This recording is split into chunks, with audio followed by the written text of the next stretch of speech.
Assalamu alaikum students. Today we will discuss Thales theorem.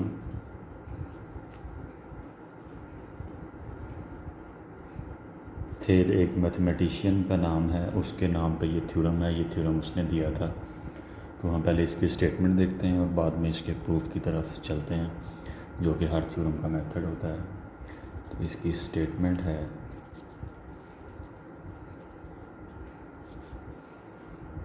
If a line is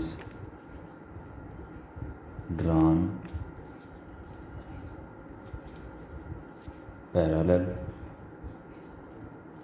to the one of the side of triangle to intersect the other two sides in distinct points, then the other two sides divides in same ratio. यानी एक triangle की एक side के parallel हम एक line draw करते हैं। हम इसको ज्योमेट्रिकली देखते हैं कि ये थ्योरम हमें क्या बता रहा है। एक ट्रायंगल है हमारे पास, देखिए मैंने एक ट्रायंगल बना ली, इसका नाम मैंने रखा ABC। क्या करना है, if a line is drawn parallel to the one of the side of triangle, triangle की एक साइड के पैरेलल एक लाइन ड्रा करते हैं। वो लाइन कैसी है, to intersect the other two side, जिस लाइन के पैरेलल ड्रा करनी है उसके अलावा जो दो साइड्स हैं उन दो साइड्स को वो लाइन इंटरसेक्ट करे। तो मैं क्या करता हूँ कि जो BC साइड है इसके पैरेलल एक लाइन ड्रा करता हूँ जो कि BC के अलावा दो साइड्स हैं उनको इंटरसेक्ट कर रही है इन डिस्टिंक्ट पॉइंट, दो डिफरेंट पॉइंट्स पे मैं लेट कर लेता हूँ। वो एक पॉइंट D है और एक पॉइंट E है। देन हमने प्रूव क्या करना है, अदर टू साइड्स, जिस साइड के पैरेलल हमने लाइन ड्रा की है उसके अलावा जो बाकी दो साइड्स हैं वो दो साइड्स सेम रेशियो में डिवाइड हो जाती हैं। मतलब ये BC के पैरेलल हमने लाइन ड्रा की थी DE, इसके अलावा जो दो साइड्स हैं AB और AC ये सेम रेशियो में डिवाइड हो जाती हैं। मतलब कि हमने यहाँ पे प्रूव करना होगा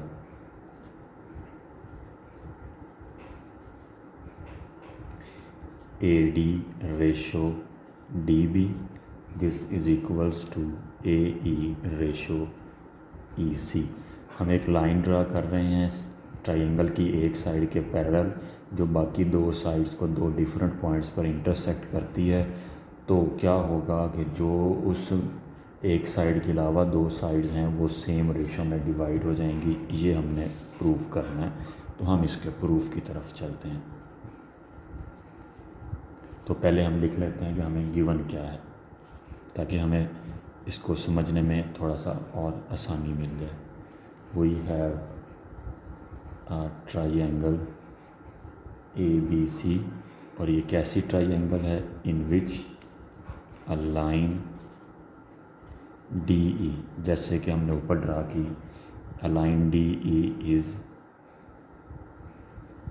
पैरेलल टू BC। हमें ये नज़र भी आ रहा है एक लाइन DE है वो BC के पैरेलल है। और ये लाइन कैसी है, ये इंटरसेक्ट करती है, intersect other two sides AB and AC at D and E respectively.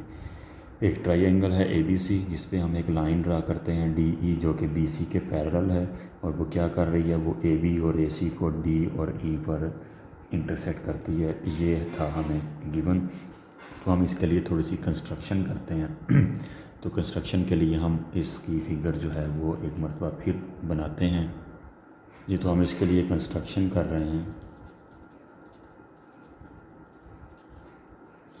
हमारे पास फिगर इस तरह से थी, ए बी सी, और यहाँ पर डी ई लाइन वो पैरेलल थी बी सी के। हमने कंस्ट्रक्शन की join B E and C D, ये बी और ई को जॉइन कर दिया और सी और डी को हमने जॉइन कर दिया। And then draw D M perpendicular to A C side पर हमने एक परपेंडिकुलर ड्रा किया डी से, उसका नाम हमने रखा D M. And E N perpendicular to A B side पर एक परपेंडिकुलर हमने गिराया ई से, उस परपेंडिकुलर का नाम हमने रखा ई एन। ये हमने की कंस्ट्रक्शन। नाउ अब हम देख सकते हैं कि हमारे पास डिफरेंट ट्रायंगल्स बन चुकी हैं। यहाँ पे ये हमारे पास एन है, हमारे पास ए डी एम ट्रायंगल है, ए डी ई ट्रायंगल है, बी डी ई ट्रायंगल है, D E C triangle, different triangles हैं। तो हम ट्रायंगल जो हमारे काम की हैं उनको डिस्कस करते हैं। हमें पता है कि जो ट्रायंगल का एरिया का फार्मूला होता है, एरिया ऑफ ट्रायंगल, ये क्या होता है 1/2 इंटू बेस इंटू हाइट। तो हम पहले ट्रायंगल डिस्कस करते हैं, ये ए डी ई, इसका एरिया निकालते हैं। Area of triangle A D ई 1/2, ये हमारे पास ए डी ई ट्रायंगल, हम इसको अगर यहाँ पर ड्रा करते हैं ए डी ई से परपेंडिकुलर एक एन की तरफ जा रहा है और डी से परपेंडिकुलर एक एम की तरफ जा रहा है। तो हमें चाहिए बेस। अगर हम लेट कर लें कि इस ट्रायंगल की बेस ए डी है तो इसकी हाइट क्या होगी? हाइट क्या होती है कि जो बेस के ऊपर परपेंडिकुलर होता है उसको हम हाइट कहते हैं। तो अगर हम ए डी बेस ले रहे हैं तो ए डी बेस पर जो परपेंडिकुलर आ रहा है वो ई एन आ रहा है। ये इक्वेशन नंबर 1। तो दोबारा हम एरिया निकालते हैं इसी ट्रायंगल का ए डी ई का। तो यहाँ पर पहले हमने जो ए डी ई की बेस लेट की वो हमने ए डी लेट की, तो उसकी जो हाइट बनी वो ई एन बनी। अब हम क्या करते हैं, हम ए डी ई ट्रायंगल की बेस अगर हम लेट करें कि ये ए ई है तो अब इसकी हाइट क्या बनेगी, जो ए ई पर परपेंडिकुलर आ रहा है यानी कि जो डी एम है। ये हमारी इक्वेशन नंबर 2 बन गई। सिमिलरली जो और भी ट्रायंगल बन रही हैं हम उनका भी एरिया निकालते हैं। हमारे पास ये जो ट्रायंगल बी डी ई है हम इसका एरिया निकालते हैं। Area of triangle B D E which is 1/2। अब ये बी डी और ई ट्रायंगल, हम इसकी बेस अगर बी डी लेते हैं तो हाइट इसकी क्या होगी, जो इस पर परपेंडिकुलर हमें नज़र आ रहा है कि ये बी डी ई ट्रायंगल में परपेंडिकुलर नहीं है। तो जो हाइट होती है ट्रायंगल की वो ट्रायंगल के अंदर भी हो सकती है और ट्रायंगल के बाहर भी हो सकती है। मतलब अगर मेरे पास एक ट्रायंगल ऐसी है, लेट ये मैंने एक ट्रायंगल बनाई, मुझे इस ट्रायंगल की हाइट चाहिए। अब मुझे नज़र आ रहा है कि इसकी जो हाइट है वो ये वाली इसकी हाइट नहीं आ रही, इसकी हाइट बनेगी यहाँ पर। तो ये जो ट्रायंगल की जो हाइट है वो ट्रायंगल के अंदर आ रही है। अब हम देखते हैं वो एग्जांपल कि जिसमें ट्रायंगल की जो हाइट है वो ट्रायंगल से बाहर की तरफ है। लेट मैंने एक ट्रायंगल ली,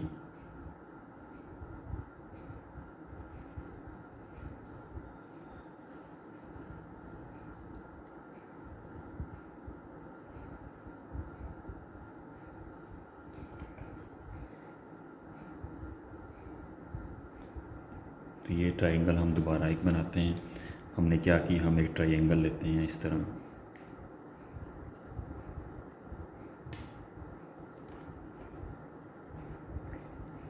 ये ट्रायंगल बनाई। अब हमें नज़र आ रहा है कि इस ट्रायंगल की ये वाली हाइट नहीं है, इसकी हाइट क्या बनेगी, इसकी हाइट यहाँ पर जाकर सीधी स्ट्रेट लाइन आएगी जो कि इसकी हाइट बनेगी इस ट्रायंगल की, ये वाली इसकी हाइट होगी। तो यहाँ पर जो ट्रायंगल की हाइट आ रही है वो ट्रायंगल से बाहर आ रही है। मतलब जो ट्रायंगल की हाइट है वो ट्रायंगल के अंदर भी हो सकती है और वो ट्रायंगल के बाहर भी हो सकती है। तो हम जब बी डी ट्रायंगल की बात कर रहे हैं, इस ट्रायंगल की बात कर रहे हैं, तो इसमें परपेंडिकुलर नहीं अंदर की तरफ आ रहा इस ट्रायंगल पे, तो ये इसकी जो हम हाइट लेंगे वो इसकी हाइट ये बाहर से उठाएंगे, जो कि इसकी हाइट बन रही है E N. Equation number 3। Similarly जो डी ई सी ट्रायंगल पे हम आते हैं, area of triangle D E C which is 1/2 into, तो जो डी ई सी ट्रायंगल है हमारे पास, इसकी अगर हम बेस ले लें ई सी, तो इस ट्रायंगल के केस में भी यही हो रहा है कि इस डी ई सी ट्रायंगल में भी हमारे पास परपेंडिकुलर नहीं है। तो इसके लिए भी क्या होगा, इसकी जो हाइट ली जाएगी वो बाहर से ली जाएगी। तो इसकी जो बाहर से हाइट बन रही है वो हाइट हमारे पास बन रही है ये D M. D E C triangle के लिए हाइट इसकी बन रही है ये डी एम।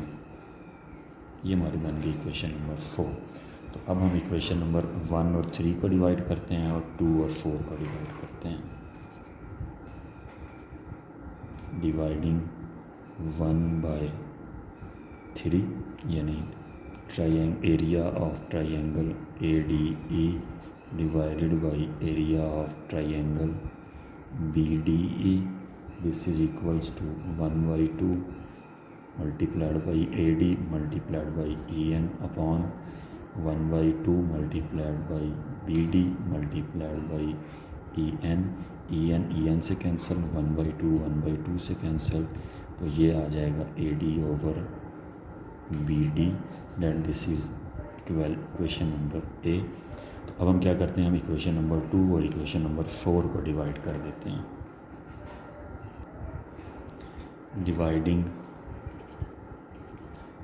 2 एंड 4, तो यहाँ से हमें मिलेगा area of triangle A D E divided by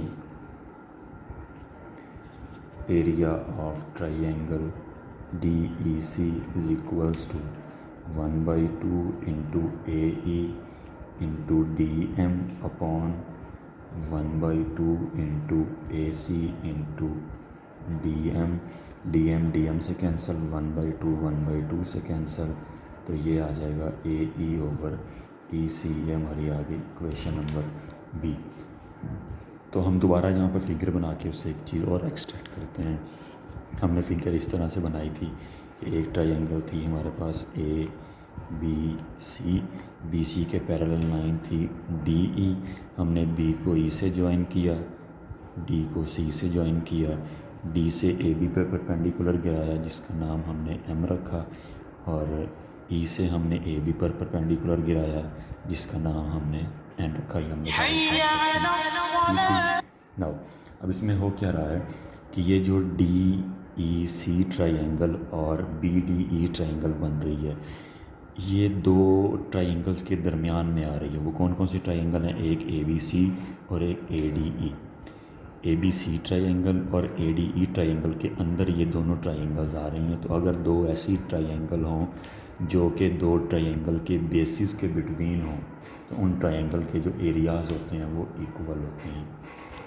ठीक है, दो ऐसी ट्रायंगल जो ऐसी ट्रायंगल्स के बिटवीन में हों, ऐसी ट्रायंगल बेसिस के बिटवीन में हों, उन ट्रायंगल्स के एरियाज़ इक्वल होते हैं। Note that triangle D E C and triangle BDE have same areas because, क्यों होंगे, क्योंकि ये दो ट्रायंगल की बेसिस के बिटवीन आ रही हैं, because they lie between bases of two triangles. वो कौन सी ट्रायंगल्स हैं, that is between triangle ADE and triangle ABC। So क्या होगा ये कि एरिया ऑफ ट्रायंगल DEC ये इक्वल होगा area of triangle B D E के। तो अगर हम इसको डिवाइड कर दें दोनों साइड्स को, area of triangle A D E पर, तो हमें क्या मिलेगा, area of triangle D E C upon area of triangle A D E is equals to area of triangle B D E upon area of triangle A D E. इन दोनों sides का अगर हम रेसिप्रोकल ले लें तो ये हमारे पास इक्वेशन बनेगी, area of triangle A D E upon area of triangle D E C is equals to area of triangle A D E upon area of triangle B D E. तो जो हमने इक्वेशन नंबर ए और B बनाई हुई है उनका यहाँ पे यूज़ करें, यूजिंग ए एंड बी। तो ए इक्वेशन हमने बनाई थी जिसमें area of triangle A D E over B D E ये हमारे पास इक्वल आ रहा था A D over D V के, और बी इक्वेशन हमने बनाई जिसमें area of triangle A D E upon area of triangle D E C ये इक्वल आ रहा था ए ई अपॉन ई सी के, जो कि हमारा रिक्वायर्ड रिज़ल्ट था, which is our required result. So this theorem ends here. ये थेल्स थ्योरम का हमारे पास प्रूफ था जिसमें हमने ट्रायंगल के थ्रू प्रूव किया कि अगर एक ट्रायंगल की साइड के पैरेलल एक लाइन ड्रा की जाती है जो बाकी दो ट्रायंगल्स को डिस्टिंक्ट पॉइंट्स पर इंटरसेक्ट करे, तो जो बाकी दो साइड्स हैं वो सेम रेशो में डिवाइड हो जाती हैं। This result is called Thales theorem. Thank you.